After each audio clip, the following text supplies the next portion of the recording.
Hello friends, welcome to exam how. स्वागत करते हैं आपका एग्ज़ाम हाउ में। तो ये जो टॉपिक है आज का बियरिंग का, और ये लास्ट वीडियो है इस टॉपिक का, और इसके बाद से हम स्टार्ट करने वाले हैं क्लच एंड ब्रेक। ठीक है, तो आज का ये लास्ट वीडियो होगा इस टॉपिक का, बियरिंग का। आज हम इसको क्या करेंगे कि फिनिश कर देंगे। ठीक है, फिनिश आउट कर देंगे। और इससे पहले अगर वीडियोज़ को आपने अगर नहीं देखा है तो उसको आप ज़रूर एक बार देख लेना। काफ़ी अच्छे अच्छे क्वेश्चंस हमने करा रखे हैं, और आज भी कुछ अच्छे क्वेश्चन ही हैं, बढ़िया क्वेश्चन है। जो बचे खुचे हैं सारे आज कंप्लीट कर दिए जाएंगे। तो आप जब नेक्स्ट टाइम जो वीडियो को देखना, ठीक है, जो ब्रेक और क्लच का, तो उसके लिए देखने से पहले एक बार आप उसको एक बार पढ़ जरूर लेना। ठीक है, कोई भी सा भी बुक वगैरह लेकर के एक बार फार्मूले वगैरह रिवीजन कर लेना, इससे यही फ़ायदे हैं। और बाकी का मैं आपको उसमें ज़रूर बताता रहूँगा कैसे कैसे होती हैं चीज़ें। ठीक है ना, तो अच्छे से हम समझाते रहेंगे, आप बस कंसंट्रेट करके अब देखते रहिए। तो अब देखो, ये आपके सामने है आज का ये पहला क्वेश्चन है। ठीक है, ये पूछ रहा है the bearing characteristics number is a function of. अगर आपको पता होगा कि मैंने बियरिंग कैरेक्टरिस्टिक्स नंबर के बारे में बताया था, और एक ग्राफ भी मैंने आपको प्रोवाइड करवाया था, बताया था, ग्राफ भी डिजाइन किया था, किस तरीके से ग्राफ बनता है और कैसे कैसे। इसका एक क्वेश्चन भी मैंने करवाया था कि एग्जामिनेशन पॉइंट ऑफ व्यू से क्वेश्चन किस तरीके से आते हैं। ठीक है, तो बेयरिंग कैरेक्टरिस्टिक नंबर की बात करें तो बेयरिंग कैरेक्टरिस्टिक नंबर कैसे होता है, क्या होता है, पहले वो देख लेते हैं। ठीक है, तो बेयरिंग कैरेक्टरिस्टिक नंबर क्या होता है, Z N divided by P. ठीक है, तो ये है, इसी को हम क्या बोलते हैं, बेयरिंग कैरेक्टरिस्टिक नंबर। ठीक है, इसी को हम बोलते हैं बेयरिंग कैरेक्टरिस्टिक नंबर। ठीक है, अब ये किस किस चीज़ पे देखो डिपेंड करता है, तो डिपेंड किस पे करता है, तो पहला जो पॉइंट है वो ये है कि ये एब्सोल्यूट विस्कोसिटी। ठीक है, तो ये है आपकी क्या, जेड क्या डिनोट कर रहा है, जेड डिनोट कर रहा है आपका एब्सोल्यूट। ठीक है, एब्सोल्यूट विस्कोसिटी। और ये जो विस्कोसिटी है, मतलब आपको ये पता होना चाहिए कि ये सिर्फ विस्कोसिटी मत इसको याद करके रखना, अब इसको इस तरीके से याद करना कि एब्सोल्यूट विस्कोसिटी है, क्योंकि हो सकता है कि किसी एग्जाम में अगर उसने काइनेमेटिक विस्कोसिटी लिख दिया, ठीक है, तो आप थोड़ा सा डिफरेंस को समझने की कोशिश करना। एन क्या है, ये है स्पीड है आरपीएम में। ठीक है, एन क्या है, स्पीड है आरपीएम में। और पी क्या है, ये पी है हमारा प्रेशर है। ठीक है, बियरिंग प्रेशर इसको बोलते हैं, या फिर प्रेशर अभी हम यहाँ पे लिख देते हैं। ठीक है, तो ये तीन चीज़ें हैं जो इस पे क्या करती है, बियरिंग कैरेक्टरिस्टिक नंबर इस पे डिपेंड करता है। तो इसमें कौन सा ऑप्शन सही हो जाएगा, एक बार आप इसको देख लो। ठीक है, तो पहला ऑप्शन क्या है, बियरिंग का प्रेशर। ठीक है, बियरिंग का प्रेशर है, चलो ठीक है। बियरिंग स्पीड, बियरिंग प्रेशर हो गया। बियरिंग स्पीड हाँ है। एब्सोल्यूट विस्कोसिटी, एब्सोल्यूट विस्कोसिटी भी सही है, एब्सोल्यूट विस्कोसिटी ऑफ लुब्रिकेंट। ठीक है, तो मेरे हिसाब से देखो ये वाला जो ऑप्शन ये तो सही लग रहा है, बट अदर तीन भी एक बार देखते हैं क्या है। बियरिंग लेंथ, चलो देख बियरिंग लेंथ आ गया तो इसको कैंसिल आउट कर दें, क्योंकि लेंथ पे नहीं डिपेंड करता। ठीक है, डायमीटर ऑफ बियरिंग पहला ही पढ़ो इसमें, ये भी नहीं। और बियरिंग प्रेशर चलो सही है, बियरिंग लेंथ यहाँ पे दे रखा है, तो ये कैंसिल आउट हो जाएंगे। ठीक है, तो कौन सा ऑप्शन सही हो जाएगा, तो हमारा कौन सा ऑप्शन सही होगा, ऑप्शन नंबर 1 क्या हो जाएगा, ए ऑप्शन क्या होगा, करेक्ट आंसर होगा। ठीक है, चलो ठीक है। नेक्स्ट ये देखो, काफ़ी बेहतरीन, ये काफ़ी अच्छा क्वेश्चन है, काफ़ी घुमा देने वाला आप इस क्वेश्चन को कह सकते हैं। देखो ये इस क्वेश्चन में क्या पूछ रहा है, एल बाई डी का ना, ये पूछ रहा है एल बाई डी जो इसका जो वैल्यू होता है, ऐसा क्या वैल्यू है जो क्या करता है कि सेपरेट करता है शॉर्ट बियरिंग को और लॉन्ग बियरिंग को। ठीक है, मतलब शॉर्ट बियरिंग और लॉन्ग बियरिंग को सेपरेट कर देता है। तो मैंने इसमें 3 कंडीशंस आपको बता रखा था, बताया था मैं। एल बाई डी अगर इक्वल टू 1 है तो इसको हम बोलेंगे स्क्वायर बियरिंग, इसको क्या बोलेंगे हम, स्क्वायर बियरिंग बोलेंगे। अगर एल बाई डी का रेशियो 1 से कम है तो हम इसको बोलेंगे सॉल्ट बियरिंग। ठीक है, इसको हम क्या बोलेंगे, सॉल्ट बियरिंग। और अगर एल बाई डी का रेशियो 1 से ज़्यादा है तो क्या बोलेंगे हम इसको, लॉन्ग बियरिंग बोलेंगे। ठीक है, तो ये चीज़ मैंने आपको बताया था, समझाया था, और 2-3 बार मैंने ये चीज़ आपको बताया था। ठीक है, तो शॉर्ट बियरिंग और लॉन्ग बियरिंग को कौन सा मतलब कौन सा नंबर है जो सेपरेट करता है, तो वो सेपरेट करने वाला एक ही नंबर है, कौन, 1 है। ठीक है ना, बाकी ये सारे देखो ये सब तो ऐसे देख के इसको कैंसिल कर देना, 1 ही है जो क्या करता है कि थोड़ा सा सेपरेट करता है। ठीक है, थोड़ा सा नहीं, मतलब पूरी तरीके से ये डिफरेंस क्रिएट करता है। ठीक है, तो ये 1 होगा, ये इसका राइट आंसर होगा। नेक्स्ट क्वेश्चन की तरफ मूव करते हैं, और नेक्स्ट क्वेश्चन ये थोड़ा न्यूमेरिकल टाइप का क्वेश्चन है। अच्छा क्वेश्चन है, आपको करना चाहिए ये, आप खुद से भी करने की एक बार कोशिश करना। इसमें क्या कह रहा है कि बहुत ईजी क्वेश्चन, बस फॉर्मूला बेस्ड क्वेश्चन है। The limiting bearing pressure in a journal bearing is 2 newton पर मीटर स्क्वायर। ठीक है, तो एक बार कंटेंट क्या जो दे रखा है एक बार लिख लेते हैं। प्रेशर कितना दे रखा है 2 newton per m square. The diameter of the bearing is 250 mm। Diameter of bearing दे रखा है आपका 250 mm, ठीक है। और what should be the length of bearing, ठीक है। तो लेंथ ऑफ बियरिंग ये पूछ रहा है, ये हमें नहीं पता है। If the support 200 kilo Newton, ठीक है, मतलब कि जो लोड है ना उस पर कितना है 200 किलो न्यूटन है, या फिर आप बोलोगे जो सपोर्ट है वो कितना है 200 किलो न्यूटन है, ठीक है। तो हमें क्या फाइंड करना है, लेंथ फाइंड करना है। तो आपको एक फार्मूला पता होगा, बहुत ही जनरल सा फार्मूला है। फार्मूला ये है कि pressure equal to load divided by area of bearing, ठीक है। तो एरिया बियरिंग क्या होगा, हमेशा याद रखना लेंथ इंटू डायमीटर हमें करना है, ठीक है। लेंथ इंटू रेडियस मत कर देना, लेंथ इंटू डायमीटर करेंगे। तो इस चीज़ को ऐसे टर्म कर लेना जैसे कि हम एल बाई डी के बारे में पढ़े थे, ठीक है। एल बाई डी का जो रेशियो पढ़े थे, इसका मतलब एल के साथ हम डी का मल्टीप्लाई यहाँ पे करेंगे, ठीक है। ऐसे मतलब कि कोरिलेट करके चीज़ों को थोड़ा रिमेंबर करने की कोशिश करना। प्रेशर हमें पता है, प्रेशर कितना दे रखा है 2 दे रखा है, न्यूटन पर एम स्क्वायर दे रखा है, चलो ठीक है। और उसके बाद से लोड कितना दे रखा है 200 किलो न्यूटन दे रखा है, ठीक है। इसको ऐसे लिख लेते हैं। लेंथ हमें फाइंड करना है और डायमीटर कितना दे रखा है 250 mm, ठीक है। तो ये दे रखा है, ऐसे इसको mm में पुट करना, क्योंकि यहाँ पे जो प्रेशर है वो mm स्क्वायर में दे रखा है, ठीक है। तो L इक्वल टू कितना हो जाएगा, L इक्वल टू हो जाएगा आपका 200 इंटू 10 की power cube divided by 2 into 250, ठीक है। कितना 2 इंटू 250 हो जाएगा। और 250 को जब आप 2 से मल्टीप्लाई करोगे तो ये जो वैल्यू आ जाएगी, ये कितनी आ जाएगी आपकी, ये आ जाएगा 500 आ जाएगा, ठीक है। अब इसको जब सॉल्व करोगे तो कितना आ जाएगा, ये आ जाएगा आपका 400 mm, ठीक है। अब यहाँ पे आंसर देखो सारे का सारा मीटर में दिया हुआ है, ठीक है। तो इसको क्या करना 1000 से अब इसको डिवाइड कर देना तो 0.4 मीटर आ जाएगा। ये क्या हो जाएगा, हमारा आंसर हो जाएगा, ठीक है। तो ऑप्शन सी आप देखो, ये आंसर क्या हमारा सही है, ऑप्शन सी हमारा राइट आंसर है, ठीक है ना। तो इस तरीके से इसको करना और कन्फ्यूजन ना हो, बस इसी चीज़ के लिए मैं आपको बता रहा हूँ कि यहाँ पे जो ध्यान देने की चीज़ है कि लेंथ के साथ हमेशा डायमीटर का ही मल्टीप्लाई करना, गलती से भी रेडियस का मल्टीप्लाई मत कर देना, ठीक है। चलो नेक्स्ट क्वेश्चन है।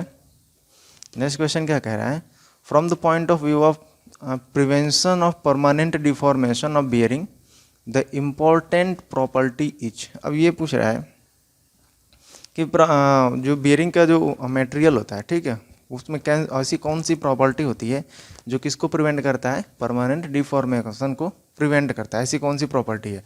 तो देखो जनरल लोग क्या करते हैं, इसमें जो सबसे ज़्यादा लोग हैं फटीग स्ट्रेंथ को क्या करते हैं ना, राइट आंसर बोल देते हैं, ये फटीग आंसर, ठीक है। और देखो ये ए ऑप्शन में तुम्हें अक्सर मिल ही जाएगा, ए ऑप्शन तुम्हारा यही दिया रहता है, बट एक्चुअली ये है नहीं, ठीक है। एक्चुअल क्या है, ये है नहीं। और मैंने आपको सारा का सारा ये जैसे फटीग स्ट्रेंथ, एम्बेडेबिलिटी या कंफर्मेबिलिटी और ये कंप्रेसिव स्ट्रेंथ, मैंने सारे के बारे में आपको पहले, इससे पहले वाले वीडियोज़ हैं 2-3 जो वीडियो हैं उनको आप चेक कर लेना, उसमें मैंने सारे बता रखे हैं, ठीक है, इनके जो भी प्रॉपर्टी है इसके बारे में। इसका जो राइट आंसर होगा वो होगा कंप्रेसिव स्ट्रेंथ होगा, ठीक है। इसका इस वाले क्वेश्चन का जो राइट आंसर होगा क्या होगा, कंप्रेसिव स्ट्रेंथ, ठीक है। तो ये राइट आंसर होगा। नेक्स्ट क्वेश्चन की तरफ मूव करते हैं। चलो ये भी देखो अच्छा क्वेश्चन है कि ये क्या कह रहा है कि self lubricating bearing among the following is, ठीक है। ये पूछ रहा है कि self lubricating bearing among the following is कौन सा है, ठीक है। तो ये पहला ऑप्शन क्या दे रहा है, कार्बन ग्रेफाइड बियरिंग, या फिर ये सेल्फ लुब्रिकेटिंग होता है, या फिर ये होता है कि phosphor bronze bearing, babbitt based bearing, soft rubber bearing. ये 4 ऑप्शन है, चारों अलग अलग मटेरियल के बता रखा है। तो इसमें आपको बताना है कि ऐसी कौन सी बियरिंग है जो सेल्फ लुब्रिकेटिंग के लिए यूज होती है, ठीक है, मतलब सेल्फ लुब्रिकेटिंग बियरिंग है, ये आपको बताना है। तो इसमें मैं बताता हूँ, अच्छा क्वेश्चन है, इसीलिए मैंने आपको ऐसे तरह क्वेश्चंस मैंने डाल रखे हैं। जो कार्बन ग्रेफाइड होती है ना, ये होती है आपको सेल्फ लुब्रिकेटिंग बियरिंग होती है, ठीक है। तो ये चारों में से ये ऑप्शन क्या होगा, सही आंसर होगा हमारा, ठीक है। तो इसी को थोड़ा सा ध्यान रखना और ये मटेरियल वगैरह के बारे में आप एक बार ज़रूर देख लेना। इससे पहले वाले जो वीडियोज़ हैं 2-3 वीडियोज़ हैं उनको ज़रूर आप चेक कर लेना, तो आपको ये सारी चीज़ें क्लियर हो जाएंगे। नेक्स्ट क्वेश्चन कह रहा है the load carrying ability of hydrodynamic bearing arise from the. अब ये भी अच्छा ही क्वेश्चन है, काफ़ी बेहतर अच्छा क्वेश्चन तो मैंने सारे ही डाल रखे हैं, बट आपको बस ये सारे क्वेश्चन आने चाहिए, कैसे भी करके आप इन चीज़ों को थोड़ा समझने की पूरी कोशिश किया करो, ठीक है ना। तो इसका क्या आंसर हो जाएगा, ये आपको बताना है। इसका आंसर क्या होगा, the load carrying ability of hydrodynamic bearing arise from, ठीक है। इसका राइट आंसर क्या हो जाएगा, rotating part, rotating of the parts नहीं, चलो ठीक है। क्लियरेंस बिटवीन द पार्ट्स, ये भी नहीं होता है, नन ऑफ दिस का तो कोई ऑप्शन है ही नहीं। मतलब कि एक ये बचा विस्कोसिटी ऑफ द फ्लूइड है ना, ये इसका इस वाले क्वेश्चन का राइट आंसर होगा कि जो लोड कैरिंग एबिलिटी होती है वो क्या विस्कोसिटी ऑफ फ्लूइड से क्या होती है, आती है बियरिंग में, ठीक है, हाइड्रोडायनामिक बियरिंग में यही जो विस्कोसिटी ऑफ फ्लूइड है इसी की वजह से क्या होता है जो लोड कैरिंग एबिलिटी होती है वो मतलब वेरी करती है इसमें, ठीक है, विस्कोसिटी ऑफ फ्लूइड की क्या होगा इसका रीजन होगा, और इस क्वेश्चन का यही है क्या होगा हमारा राइट आंसर होगा, ठीक है। नेक्स्ट क्वेश्चन की तरफ मूव करते हैं, ये है नेक्स्ट क्वेश्चन है, और नेक्स्ट क्वेश्चन ये क्या कह रहा है, in a journal bearing the bearing characteristic number at the end leakage correction factor. तो इसमें देखो करेक्शन फैक्टर दे रखा है, डी/सी दे रखा है, और उसके बाद से बियरिंग कैरेक्टरिस्टिक का नंबर दे रखा है, मतलब सारी वैल्यू दे रखा है, ठीक है, ये सारी वैल्यू दे रखा है respectively. The coefficient of friction for the bearing nearly, coefficient of friction क्या करना है, बताना है कि कितना होगा, ठीक है। तो इसका देखो फॉर्मूला क्या होता है कोफिशिएंट ऑफ फ्रिक्शन का, mu equal to 33 divided by 10⁸, ठीक है, इंटू Zn/P। Zn/P क्या है, ये क्या कैरेक्टरिस्टिक नंबर है, डी/सी, ठीक है, ये आपका दिया हुआ है, प्लस यहाँ पे दे रखा करेक्शन फैक्टर, ठीक है। देखो करेक्शन फैक्टर क्या ये कांस्टेंट होता है, तो ये डिपेंड करता है मटेरियल वगैरह पे, ये डिपेंड करता है कि कौन सा मटेरियल है या फिर कौन सा फ्लूइड है। तो ये आपको क्या है ना जनरली ये क्वेश्चन में आपको दिया होगा करेक्शन फैक्टर, ये आपको जरूर देगा, ठीक है। अगर नहीं देगा तो थोड़ा सा मुश्किल है करना, लेकिन वो जरूर दिया रहा है करेक्शन फैक्टर, ठीक है। और अगर नहीं देता तो जो इसका करेक्शन फैक्टर की वैल्यू आपको मान लेनी है, कितना मानना है 0.002। अब इसको ये एज्यूम करके क्वेश्चन को सॉल्व कर लेना, ठीक है, अगर नहीं दिया है तो, और अगर यहाँ पे तो दे दिया है, अगर नहीं दिया रहता तो हम भी क्या करते हैं, ये 0.002, तो इसको हम लेकर के करते हैं, ठीक है। वैल्यू को पुट कर लेते हैं 33 डिवाइडेड बाई 10⁸। अब देखो बियरिंग कैरेक्टरिस्टिक नंबर कितना दे रखा, 31.25 इंटू 31.25 इंटू डी/सी की वैल्यू कितना दे रखा है, ठीक है, डी/सी की वैल्यू लास्ट में दे रखा ना, ये दे रखा 1500 है, ठीक है, 1500 इंटू, अच्छा ये हो गया प्लस होगा उसके बाद से, ठीक है, प्लस, और उसके बाद से क्या दे रहा है करेक्शन फैक्टर कितना दे रखा है, ये दे रखा है 0.0015, ठीक है। तो ये हो जाएगा हमारा पूरा, मैंने वैल्यू को क्या किया पुट कर दिया। आप इसको जब आप सॉल्व करोगे तो कितना आ जाएगा 0.017, बाई यूजिंग द कैलकुलेटर आप इसको सॉल्व कर लेना, ये इतना आपका आंसर आ जाएगा। और सी ऑप्शन क्या होगा करेक्ट आंसर होगा हमारा, ठीक है, सी ऑप्शन मैच कर रहा है तो ये क्या होगा करेक्ट आंसर होगा। अब ये वाला क्वेश्चन तो बहुत ही ईजी था कि चलो आपको सब कुछ दिया हुआ था। एक और क्वेश्चन है जो मैं आपको बताऊंगा कि उसमें जो भी यूनिट का कैसे आपको ध्यान रखना है कि यूनिट क्या क्या होना चाहिए, ठीक है। तो वही यूनिट यहाँ पे भी यूज किया गया है, यहाँ तो डायरेक्ट वैल्यू ही दे रखा था, फॉर्मूला आपको याद हो तो आप कर लेंगे। इसके बाद के एक दो क्वेश्चन के बाद से एक है न्यूमेरिकल का क्वेश्चन, उसमें आपको पता चल जाएगा कि न्यूमेरिकल में जो वैल्यू है जैसे कि एब्सोल्यूट विस्कोसिटी की क्या यूनिट होगी, और उसके बाद से आरपीएम वगैरह, ठीक है, वो सारी चीज़ें होंगी। अब ये नेक्स्ट क्वेश्चन है, इसको भी चलो आप ध्यान दीजिए। In a tin based babbitt material for sliding contact bearing the percentage of tin and lead. देखो ये एसएससी जेई वगैरह में आते हैं क्वेश्चन इस तरीके के, ठीक है, और कभी कभी तो ये आपको ईएस वगैरह में भी पूछ लेता है क्वेश्चन, ठीक है, ऐसे ही क्वेश्चन ईएस वगैरह में भी आते हैं। तो इसमें यह पूछ रहा है कि टिन और लेड का क्या रेशियो होता है, ठीक है, कितना परसेंटेज होता है किसमें, कि अगर टिन बेस्ड कोई बेबिट मटेरियल है उसमें, ठीक है, जो किसको बनाने में इस्तेमाल हुआ है स्लाइडिंग कॉन्टैक्ट बियरिंग को, ठीक है। देखो इसका राइट आंसर मैं आपको बता दूँ, जनरली ये लोगों को पता नहीं होता है, 92.5 इसका राइट आंसर होगा। और इसको थोड़ा याद कर लेना आप, ठीक है, जैसे भी करके याद कर लेना, क्योंकि ये क्वेश्चन क्या है इसमें कोई समझने वाली चीज़ तो है नहीं, इसमें आपको वैल्यूज को क्या करना होगा याद करना होगा, बार बार प्रैक्टिस करें तो उससे काफ़ी बेनिफिशियल होगा, आपको ये रटने की भी जब जरूरत नहीं पड़ेगी, बार बार जब आप क्वेश्चन को देखोगे तो आपको याद हो जाएगा कि हाँ इसका ये आंसर होगा, या फिर ये मटेरियल में क्या क्या प्रोपोर्शन यूज होता है, ठीक है ना। तो ये ऐसे आप इसको कर सकते हो। नेक्स्ट क्वेश्चन है the type of bearing commonly used in industrial machinery, ठीक है, टू एकोमोडेट बियरिंग लोड, ठीक है, bearing load in any radial direction. देखो जो इंडस्ट्रियल मशीनरी में जो यूज होता है वो क्या होता है कि आपका हैवी लोड का होना चाहिए, किसी भी कंडीशन में वो वर्क करे, ठीक, हमें एक ऐसी बियरिंग चूज करनी होती है अगर आप डिजाइनिंग पर्पज से या फिर डिजाइनिंग की बात करें तो। इसका राइट आंसर क्या होगा कि पहला ऑप्शन दे रखा पार्शियल जनरल बियरिंग, दूसरा दे रखा फुल जनरल बियरिंग, तीसरा दे रखा थिन फिल्म बियरिंग, और चौथा ऑप्शन दे रखा थिक फिल्म बियरिंग, ठीक है। इसमें से एक ऑप्शन क्या होगा सही ऑप्शन है, और वो कौन सा ऑप्शन होगा, बी ऑप्शन सही होगा, ठीक है। फुल जनरल बियरिंग का इस्तेमाल करते हैं कहाँ पे, इंडस्ट्रियल मशीनरी में, ठीक है, किसका इस्तेमाल करते हैं, फुल जनरल बियरिंग का इंडस्ट्रियल मशीनरी में हम इसका इस्तेमाल करते हैं, ठीक है। नेक्स्ट क्वेश्चन है इन हाइड्रोडिनामिकली लुब्रिकेटेड बेयरिंग।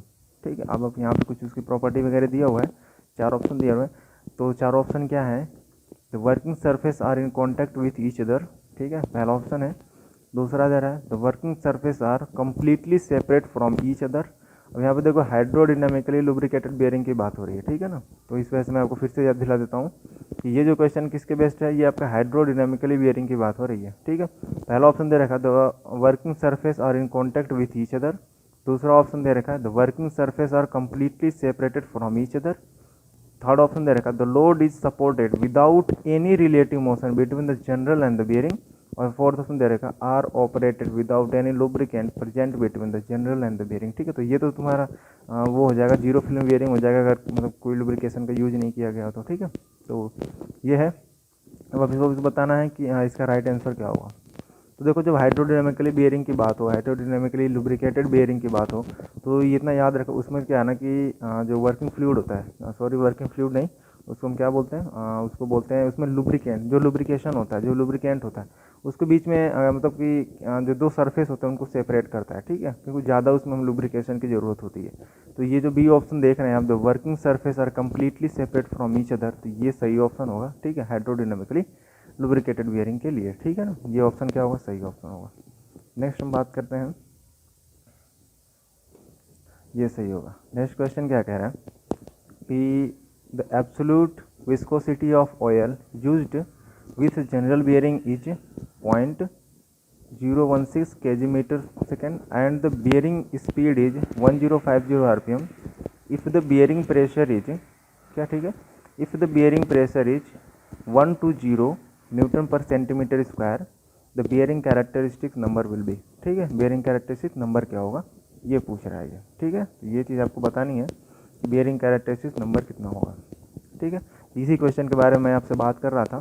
तो यहाँ पे देखो जो दिया होगा ना, बेयरिंग प्रेशर है ना, जो न्यूटन पर सेंटीमीटर स्क्वायर में लिखा हुआ है, तो इसको क्या करना है, मीटर में कन्वर्ट कर लेना। ठीक है, तो ये जो प्रेशर होगा ये आपका हो जाएगा 120 न्यूटन पर मीटर स्क्वायर में इसको करना। ठीक है, अब इसको कैसे आपको मीटर स्क्वायर में करना है, इसमें थोड़ी सी आपको चेंज करना पड़ेगा। ठीक है, तो वो मैं आपको ये जब हम क्वेश्चन कर रहे हैं ना, इसको थोड़ा सोल्यूशन करते हैं फिर हम आपको इसको बता रहे हैं। ठीक है, तो बेयरिंग कैरेक्टरिस्टिक नंबर क्या होगा, Zn, ये Z है, डिवाइडेड बाई P। ठीक है, एब्सोल्यूट विस्कोसिटी देखो कितना दे रखा है, इसमें दिया हुआ है कितना, ये दे रखा है कितना है, 0.016। अब ये जो यूनिट है ना, आपको इसको थोड़ा ध्यान रखना है, यहाँ पे देखो kg/m दिया हुआ है। ठीक है, तो ये याद रखना, इनटू स्पीड आपको आरपीएम में लेनी है। ठीक है, स्पीड किस में लेनी है, आरपीएम में ही होगा। तो 1050 डिवाइडेड बाई प्रेशर, किसी प्रेशर को आप चेंज कर दो। ठीक है, सेंटीमीटर स्क्वायर है तो इसको आप क्या करो कि मीटर स्क्वायर में चेंज कर दो, कितना हो जाएगा, आप इसको 100 से डिवाइड कर दो। ठीक है, कितना करना है, 100 से डिवाइड कर देना है, तो ये प्रेशर में कन्वर्ट हो गया। ठीक है, 100 से इसको डिवाइड कर देना, क्योंकि यहाँ पे सेंटीमीटर स्क्वायर दे रखा है। जब आप इसको सॉल्व करोगे तो कितना आ जाएगा, इसको आप ऊपर करो तो आप कर लेना, सॉल्व कर लेना बाय यूजिंग कैलकुलेटर कर लेना। तो इसको जो वैल्यू आ जाएगी वो आएगी 1.4 के अप्रॉक्स आ जाएगी। ठीक है, सॉरी 1.4 नहीं, जब इसको सॉल्व करोगे तो ये आएगा 14 आएगा। ठीक है, 14 आएगा, ये राइट आंसर होगा। और ये नहीं होगा, ये भी नहीं होगा, ये नहीं होगा। ऑप्शन ए देखो इसका सही ऑप्शन होगा। ठीक है, ऑप्शन ए क्या होगा, इसका सही आंसर होगा। तो इस तरीके से आपने लगभग 10-12 क्वेश्चन हमने कर लिए और काफ़ी बेहतरीन अच्छे क्वेश्चन जो रह गए थे हमने वो भी पूरे कर लिए। और आज का जो डेट में ये बियरिंग का जो यूनिट है ये क्या फिनिश हो गया। और इसके बाद से हम पढ़ेंगे बियरिंग और क्लच और ब्रेक और क्लच के बारे में। ठीक है, तो ब्रेक और क्लच के बारे में देखेंगे और उसको देखने से पहले, वीडियो को देखने से पहले आप एक बार रिवीजन कर लेना। उसके बाद से थोड़ा सा क्वेश्चन करने की कोशिश करना, क्योंकि वो थोड़ा न्यूमेरिकली उसमें ज़्यादा है। ठीक है, न्यूमेरिकल क्वेश्चन उसमें ज़्यादा है, तो उसको पढ़ लेना। उसके बाद से फिर हम मिलते हैं, नेक्स्ट डे मिलेंगे ब्रेक और क्लच के साथ। ठीक है।